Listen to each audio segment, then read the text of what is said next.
ને મારું જે પહેલેથી જે છે આરોપી એનું નામ જયરાજનું એ પહેલેથી લખાવેલું જ છે મેં અને લખાવવાનો છું.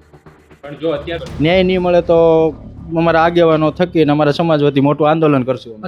નમસ્કાર દર્શક મિત્રો, બગદાણા આશ્રમના સેવક નવનીત બાલદિયા પર જે હુમલો થયો તેને લઈને સરકાર દ્વારા થોડાક સમય અગાઉ સ્પેશિયલ ઇન્વેસ્ટિગેશન ટીમનું ગઠન કરવામાં આવ્યું છે અને હવે આજે 19મી તારીખના રોજ જે બગદાણાની બબાલના પીડિત છે નવનીત બાલદિયા, તેમને સ્પેશિયલ ઇન્વેસ્ટિગેશન ટીમ દ્વારા બોલાવવામાં આવ્યા હતા અને નવનીત બાલદિયાનું ફરી એકવાર નિવેદન એસઆઈટી દ્વારા નોંધવામાં આવ્યું છે. આ અગાઉ મહુવા ટાઉન પોલીસ સ્ટેશનના પીઆઈ કે.એસ. પટેલ દ્વારા નવનીત બાલદિયાનું નિવેદન નોંધવામાં આવ્યું હતું અને હવે એસઆઈટી દ્વારા નવનીત બાલદિયાનું નિવેદન નોંધવામાં આવ્યું છે. આ પછી નવનીત બાલદિયાએ મીડિયા સમક્ષ પ્રતિક્રિયા આપતા કહ્યું છે કે મારી પાસે જયરાજ આહિરની વિરુદ્ધમાં તમામ પુરાવા છે, જેમ કે ઓડિયો ક્લિપ છે, વિડીયોઝ છે, જેને હું એસઆઈટી સમક્ષ મૂકવાનો છું અને સાથે જ જયરાજ આહિરનું નામ મારા નિવેદનમાં લેવાનો છું. અને આ પછી જ્યારે મીડિયા કર્મીઓએ સવાલ પૂછ્યો, પત્રકારોએ જ્યારે સવાલ પૂછ્યો કે જો તમને ન્યાય નહીં મળે તો આગળ શું થશે, ત્યારે નવનીત બાલદિયાએ ખૂબ મોટા આંદોલનની ચીમકી ઉચ્ચારી છે અને સાથે જ નવનીત બાલદિયાએ માંગણી કરી છે કે જે ડીવાયએસપી રીમા ઝાલા છે અને જે બગદાણાના જે પૂર્વ પીઆઈ છે ડીવી ડાંગર, તેમની પર હજુ પણ કડક કાર્યવાહી થવી જોઈએ. તો આવો આપણે સૌપ્રથમ સાંભળીએ નવનીત બાલદિયાની એ પ્રતિક્રિયાને. શું કહેશો, તમારી ઉપર જે હુમલાની ઘટના બની છે, આજે 19 તારીખ થઈ ગઈ છે, તેમ છતાં હજી સુધી મુખ્ય આરોપી સુધી એસઆઈટીની ટીમ પહોંચી શકી નથી, શું કહેશો સમગ્ર? મને વિશેષ નિવેદન લેવા માટે અહીંયા બોલાવ્યો છે. હું અહીંયા આવ્યો છું. મારી પાસે જે પ્રૂફ છે એ રજૂ કરવાનો છું અને મારું જે પહેલેથી જે છે આરોપી એનું નામ જયરાજનું એ પહેલેથી લખાવેલું જ છે મેં અને લખાવવાનો છું. પણ જો અત્યાર સુધીની તપાસમાં એક પણ જગ્યાએ જયરાજ આહિરનો કોઈ જગ્યાએ રોલ છે તે પ્રસ્થાપિત થયો નથી, તો પછી કેવી રીતના નામ છે તો એ આવી શકે?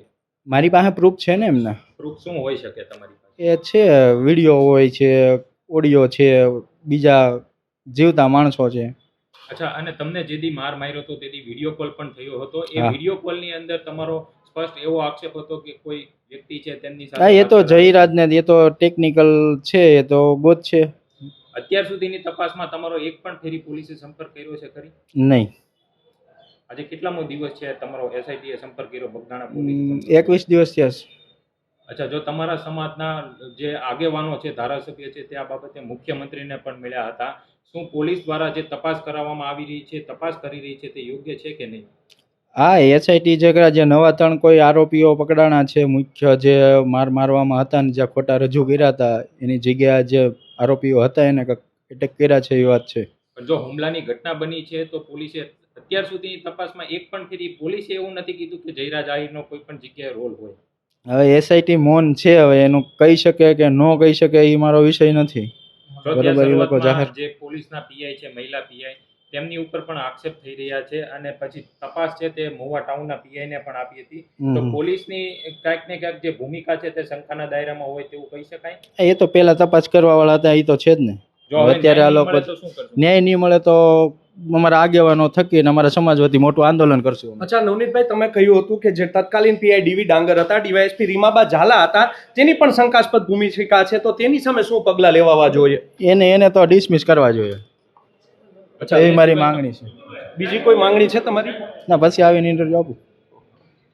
તો બગદાણાની બબાલમાં જે નવનીત બાલદિયા પર 8 ઈસમો દ્વારા હુમલો થયો, તે પછી હવે એસઆઈટી દ્વારા જે નવા આરોપીઓ છે તેમની પણ ધરપકડ કરવામાં આવી છે. છેલ્લે 10મો આરોપી સંજય ચાવડાની ધરપકડ સ્પેશિયલ ઇન્વેસ્ટિગેશન ટીમ દ્વારા કરવામાં આવી હતી અને એસઆઈટી દ્વારા આ જે તમામ આરોપીઓ છે તેમના જે રિમાન્ડ છે તે મેળવ્યા હતા અને આ પછી ભાવનગરની કોર્ટે આ તમામ આરોપીઓને જેલના હવાલે કરવાનો આદેશ આપ્યો હતો. અને થોડાક સમય અગાઉ મહુવા ટાઉન પોલીસ સ્ટેશનના જે પીઆઈ છે કે.એસ. પટેલ અને બગદાણાના જે પૂર્વ પીઆઈ છે ડીવી ડાંગર, તેમને પણ એસઆઈટી દ્વારા પૂછપરછ કરવા માટે બોલાવવામાં આવ્યા હતા અને હવે આજે 19મી તારીખના રોજ જે બગદાણા આશ્રમના સેવક છે નવનીત બાલદિયા, તેમને એસઆઈટીએ પૂછપરછ માટે બોલાવ્યા છે અને એસઆઈટી દ્વારા એમનું જે નિવેદન છે તે નોંધવામાં આવ્યું છે. આમ નવનીત બાલદિયાએ સ્પષ્ટ કરી દીધું છે કે તેઓ પોતાના નિવેદનમાં જયરાજ આહિરનું નામ લેવા જઈ રહ્યા છે અને સાથે જ જયરાજ આહિરનું નામ લેવા પાછળ તેમની પાસે પૂરતા પુરાવા છે, જેના કારણે તેઓ જયરાજ આહિરનું નામ તેઓ એસઆઈટીની જે પૂછપરછ છે તેમાં તેઓ લેવાના છે. ને નવનીત બાલદિયાએ સ્પષ્ટ કહી દીધું છે કે જો એમને ન્યાય નહીં મળે તો આવનારા સમયમાં હજુ પણ ઉગ્ર આંદોલન કરવામાં આવશે. બગદાણામાં જે નવનીત બાલદિયા પર હિંસા થઈ તેને કારણે કોળી સમાજમાં પણ ઘણો રોષ જોવા મળી રહ્યો છે અને કોળી સમાજના આગેવાનો આ અગાઉ જે પોલીસની તપાસ હતી તેમાં પણ તેઓ શંકા અને પ્રશ્નાર્થચિહ્નો ઊભા કરી રહ્યા હતા અને હવે એસઆઈટી જે છે તેની કાર્યવાહીમાં પણ તેઓ શંકા ઊભી કરી રહ્યા છે અને કોળી સમાજની માંગણી છે કે આ કેસમાં કેમ અત્યાર સુધીમાં જયરાજ આહિરનું નામ એફઆઈઆરમાં નથી નોંધવામાં આવ્યું. તો હવે જોવાનું એ રહે છે કે એસઆઈટી આજે નવનીત બાલદિયાનું જે નિવેદન છે તે નોંધી લે તે પછી આગળ શું કાર્યવાહી કરે છે. તો સમાચારોમાં અત્યારે બસ આટલું. જોતા રહો જમાવટ. જો તમે અમને યુટ્યુબ પર જોઈ રહ્યા તો સબસ્ક્રાઇબ કરો, જો તમે અમને ઇન્સ્ટાગ્રામ અને ફેસબુક પર જોઈ રહ્યા તો ફોલો કરો. સાથે જ અમારી વોટ્સએપ ચેનલ આવી ગઈ છે, જોઈન કરવાનું ના ભૂલતા. નમસ્કાર.